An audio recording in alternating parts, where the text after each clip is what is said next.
Президентimiz алғыс айту күні мерекесі ретінде белгілеген екен.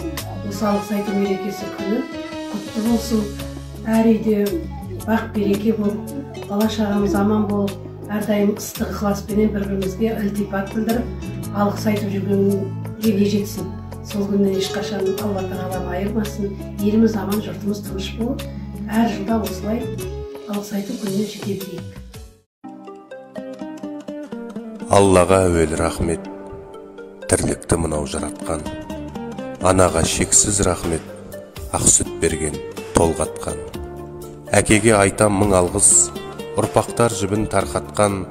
Бауырға туған рахмет, қолдаған, сүйген, жұбатқан.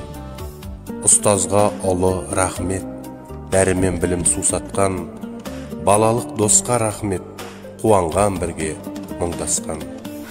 Сол жанға айтам мың алғыс, сезімі үшін жылытқан. Халқыма туған рахмет, шыңдаған, елге танытқан. Қазаққа дархан рахмет, салт санасын сіңірген. Жеріме байтақ рахмет, тазауа үшін сімірген. Жарыма айтам мың алғыс, сыйлаған ұл қыз түсінген. Бар шәлем саған рахмет, әр күнім үшін кешірген.